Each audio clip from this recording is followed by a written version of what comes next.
நான் இன்றைக்கி மோர் குழம்பு செய்ய போகிறேன். மோர் குழம்பு வந்து என்னென்னா, நீங்கள் சம்மர் டைமில் வந்து அடிக்கடி நீங்கள் வந்து இந்த மாதிரி குழம்பு செஞ்சு சாப்பிட்டிங்கன்னா உடம்புக்கு வந்து ரொம்ப குளிர்ச்சி. இப்போ எப்படி செய்யறதுங்கிறத பார்க்கலாம். மோர் குழம்பு செய்கிறதுக்கு தேவையான பொருட்கள் என்னென்னா, நீர்ப்பூசணி இது வந்து ஒரு ஒரு இது ஒரு 100 கிராம்ஸ் அந்த மாதிரி வாங்கிக்கோங்க. இன்னும் ஒரு கீத்து மாதிரி சொல்லுவாங்க, அது கொடுப்பாங்க. ஒரு 5 ருபீஸ் அந்த மாதிரி வரும், அது வாங்கிக்கோங்க. அப்புறம் மோர் வந்து தயிர் வந்து நான் வந்து 1 கப் 2 கப் தயிரை வந்து நான் வந்து மோர் பண்ணி வச்சுருக்கேன். 2 கப் தயிர். இது வந்து என்னென்னா, அரைக்கிறதுக்கு வந்து என்ன 3 பச்சை மிளகாய், ஒரு 2 டேபிள் ஸ்பூன் வந்து நீங்கள் தேங்காய் சேர்த்திக்கலாம். தனியா வந்து 1 டேபிள் ஸ்பூன், சீரகம் 1/4 டேபிள் ஸ்பூன், 1 டேபிள் ஸ்பூன் பச்சரிசி, 1 டேபிள் ஸ்பூன் கடலைப்பருப்பு. இதை வந்து நம்ம ஒரு 20 மினிட்ஸ் ஊற வச்சு அரைச்சிக்கணும். அரைச்சி இந்த மோரில் ஆட் பண்ணணும். இப்படி இது மாதிரி நம்ம வந்து ஒரு 20 மினிட்ஸ் முன்னாடியே நம்ம ஊற வச்சுக்கணும். இதை வந்து நம்ம மிக்ஸ் பண்ணிக்கணும். மஞ்சத்தூள் வந்து தேவையான அளவு நம்ம எவ்வளோ தேவையோ அதை நம்ம போட்டுக்கலாம். தாளிக்கிறதுக்கு வந்து கடுகு மட்டும் இருந்தால் போதும். இது கடலைப்பருப்பு போட வேண்டியதில்லை. கடுகு, ஆயில் தேவையான அளவு, கருவேப்பிலை கொஞ்சம். நம்ம இன்றைக்கி மண் சட்டியில் தான் செய்ய போகிறோம் மோர் குழம்பு. இப்போ வந்து மண் சட்டி காஞ்சிருச்சு. இப்போ ஆயில் ஊற்றுறோம். ஆயில் வந்து எவ்வளோ தேவையோ அவ்வளோ பார்த்துக்கோங்க. நல்லா காஞ்சதுக்கப்புறம் கடுகு போடணும். கடுகு, கருவேப்பிலையும் தேவைன்னா பெருங்காயம் கூட லைட்டாக நீங்கள் ஆட் பண்ணிக்கலாம். கடுகு போடலாம். 1/2 டேபிள் ஸ்பூன் போட்டுக்கோங்க. கருவேப்பிலை,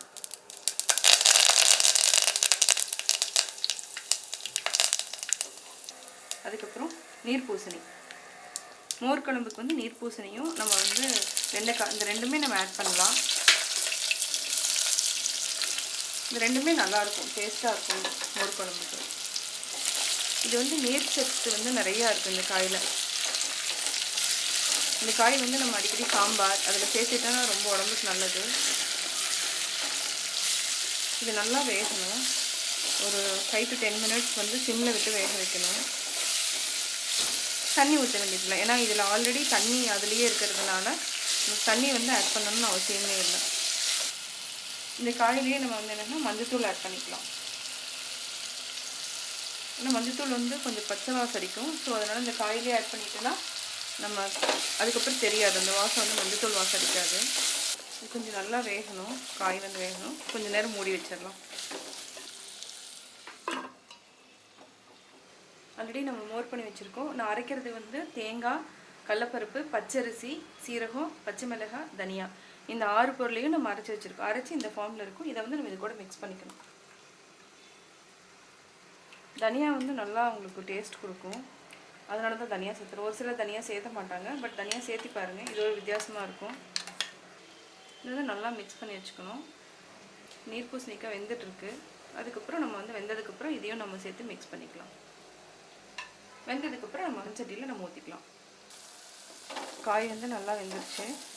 காய் வந்து நல்லா பார்த்தோன்னா உங்களுக்கு டிஃப்ரென்ஸ் தெரியும். நல்லா கண்ணாடி மாதிரி இருக்கும் பார்த்தா.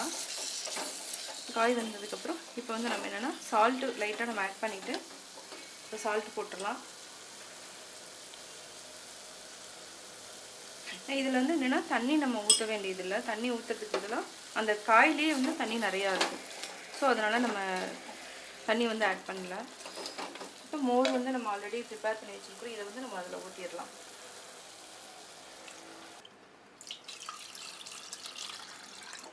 இந்த மோர் வந்து ரொம்ப நேரம் புளிச்ச மோராக இருக்கணும். ஸோ இது ஒரு 2 கொதி 3 கொதி வந்துச்சுன்னா நம்ம வந்து ஆஃப் பண்ணிடலாம். இப்போ ஹை ஃப்ளேமில் வச்சுக்கலாம். இப்போ வந்து சால்ட் வந்து கொஞ்சம் பத்தாது, ஏன்னா நம்ம காய் கலவை தான் போட்டிருக்கோம்.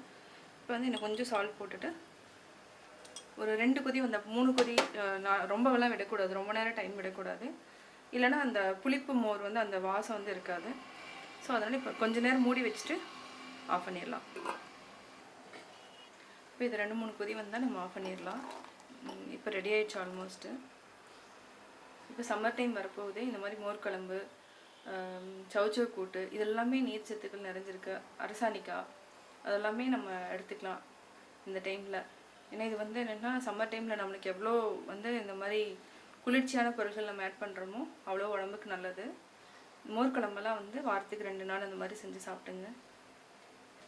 இதில் வந்து என்னென்னா நீர் பூசணிக்காய் இருக்கிறதுனால நம்ம எவ்வளோ உடம்புக்கு வந்து நம்ம குண்டாக இருக்கிறவங்க கூட இந்த நீர் பூசணிக்காய் எடுத்துக்கலாம். உடம்பு வந்து நல்லா இளைக்கும் இந்த நீர் பூசணினால. இப்போ நல்லா நுரை வந்து நல்லா கொதித்து ஒரு 3 டைம் 4 டைம் கொதிச்சோன்னையும் ஆஃப் பண்ணிடலாம். இது நீர் பூசணிக்காய் சேர்த்துலாம். வெண்டைக்காயும் நீங்கள் ஆட் பண்ணிக்கலாம். இன்னொன்று என்ன, பருப்பு வடை அதாவது கடலைப்பருப்பு நல்லா ஊற வச்சு அதை மட்டும் நம்ம வடை மாதிரி சுட்டு நம்ம இதில் கூட ஆட் பண்ணிக்கலாம். அதுவும் நல்லா டேஸ்ட்டாக இருக்கும். குழம்பு நல்லா கொதிக்க ஆரம்பிச்சிருச்சு. இப்போ வந்து நம்ம ஆஃப் பண்ணிடலாம். இது ரொம்ப நேரம் கொதிக்க விடக்கூடாது, அந்த புளிப்புத்தன்மை போயிடும். ஸோ அதனால் இப்போ நம்ம மூடி வச்சிடலாம். மோர் குழம்பு ரெடி. நான் எப்படி மோர் குழம்பு செஞ்சேங்கிறது நீங்கள் பார்த்துருப்பீங்க. கட்டாயம் உங்களுக்கு பிடிச்சிருக்கும். பிடிச்சிருந்தா லைக் பண்ணுங்கள், உங்கள் ஃப்ரெண்ட்ஸ் கிட்ட ஷேர் பண்ணுங்கள், மறக்காமல் சப்ஸ்கிரைப் பண்ணுங்கள்.